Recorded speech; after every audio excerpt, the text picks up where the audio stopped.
Assalamualaikum warahmatullahi wabarakatuh.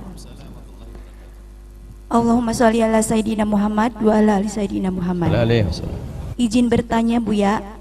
Pertanyaannya, amalan apa yang diperbolehkan bahkan disunahkan bagi wanita yang lagi haid atau nifas? Itu saja Buya. Wassalamualaikum warahmatullahi wabarakatuh. Yang diharamkan waktu haid dan nifas, yang pertama, tidak boleh sholat, haram sholat.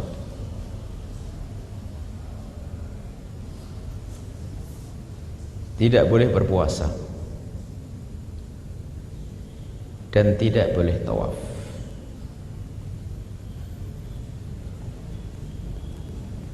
Kemudian tidak boleh menyentuh Al-Quran. Tidak boleh membaca Al-Quran di dalam mazhab Imam Syafi'i,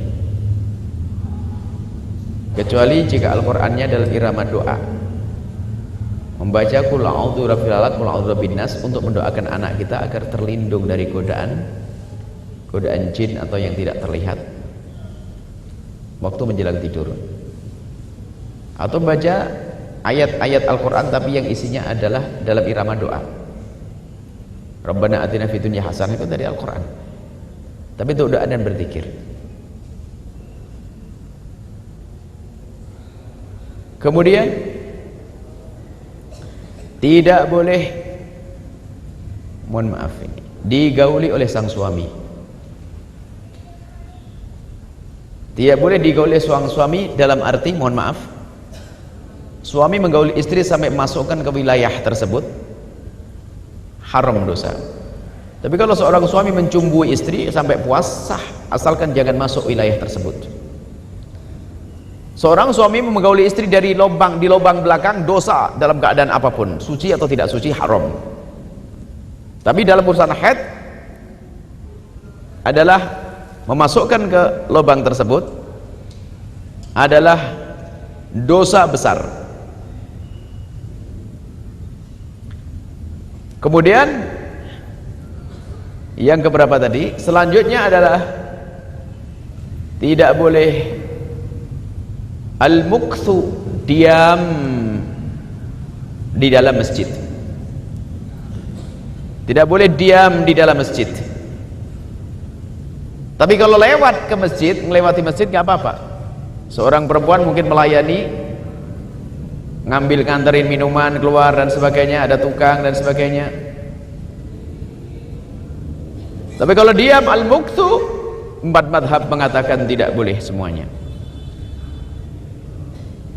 Biarpun ada orang akhir zaman mengatakan boleh, kami tidak berani mengatakan. Maka alangkah cerdasnya seorang membuat masjid, akan dibuatkan di kiri kanan masjid adalah satu wilayah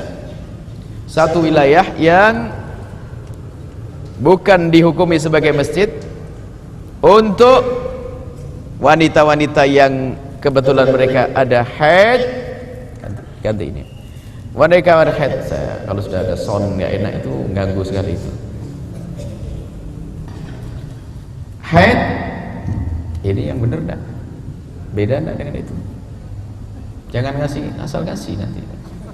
Nah, saya asal kasih nggak berguna, tidak ke belakang. Ada yang mengatakan nggak apa-apa, yang penting disumbat dan sebagainya. Tidak, urusannya mukthu. Baik, ini ulama 4 mazhab. Maka alangkah indahnya kalau dibuatkan di luar masjid untuk duduk-duduk dan suaranya sampai ke sana. Kalau ternyata ada majelis, duduk di tempat tersebut. Selagi ini aturan dari agama, nggak usah Anda memaksakan. Tidak perlu dirubah fatwa seperti itu. Baik. Masalah membaca Al-Quran sama. Anda tidak boleh baca Al-Quran kecuali untuk baca zikir tadi, atau tahassun, atau untuk menjaga diri dari gangguan setan, zikir-zikir. Nah, akan tapi di sana ada madhab lain, khususnya bagi menghafal Quran. Kami hadirkan madhab Imam Malik. Dalam hal ini kami mengambil ilmu tersebut dari madhab Malik. Di dalam madhab Malik, Anda boleh amalkan, kami sampaikan hari ini. Di dalam madhab Imam Malik, wanita haid boleh membaca Al-Quran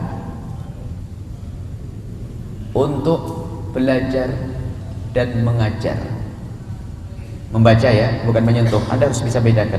Membaca tanpa menyentuh, untuk belajar dan mengajar. Termasuk bagi penghafal untuk menjaga hafalannya agar tidak hilang.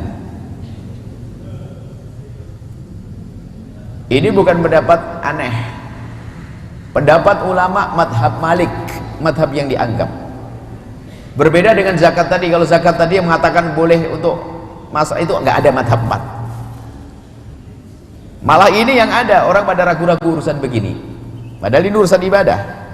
Yang tadi urusan ngambil duitnya orang berani, duitnya orang fakir. Masalah zakat berani fatwa dengan pendapat lemah kan, zakat boleh diberikan ke masjid, zakat ini pendapat lemah sekali, bahkan tidak dianggap itu pendapat. Kenapa berani?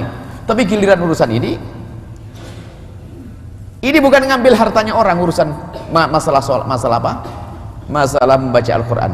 Tapi ingat ada batasannya, membaca untuk belajar dan mengajar. Bagi yang punya hafalan agar tidak hilang.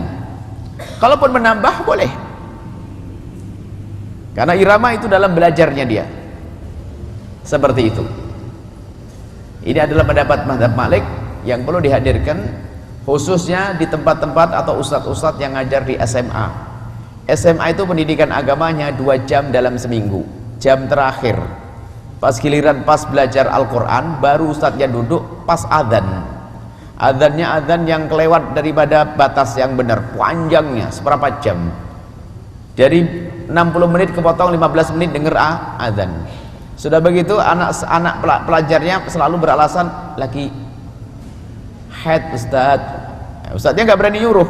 Ustadznya sekarang punya modal, nggak ada di urun haid, kamu harus belajar Al-Quran. Ayo mau apa? Itu selesai ya. Bukan omongan saya, ini kami nukil, kami ambil dari madhab Malik rahimahullah ta'ala. Semoga Allah menjauhkan kita dari mempersulit umat, dan semoga Allah menjauhkan kita dari dolim kepada umat, dan semoga Allah mudahkan kita untuk beribadah kepada Allah Subhanahu wa ta'ala. Lah adapun amalan yang lainnya, amalan yang dianjurkan adalah amalan yang tidak diharamkan, semuanya dianjurkan. Baca sholawat, bangun malam tetap bu, cuman jangan sholat.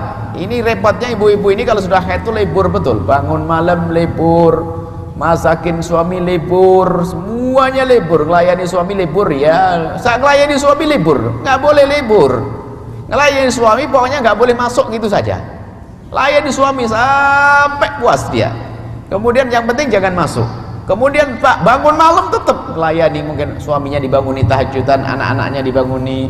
Ibu sibuk buatkan kopi minuman biar anaknya melek tahajudannya. Lalu ibu ngapain? Doa, sebab di sepertiga malam akhir itu yang dipanggil oleh Allah bukan orang yang sholat saja. Siapa yang minta ampun di malam itu yang akan diampuni oleh Allah, bukan orang sholat saja. Jadi gara-gara haid langsung libur tahajudnya. Giliran sembuh dari giliran selesai dari haid, oh kayak penyakit aja.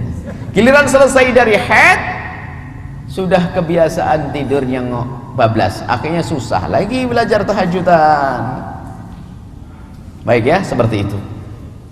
Sholawat yang banyak, zikir yang banyak, sama sedekah yang banyak. Wallahu a'lam bishawab.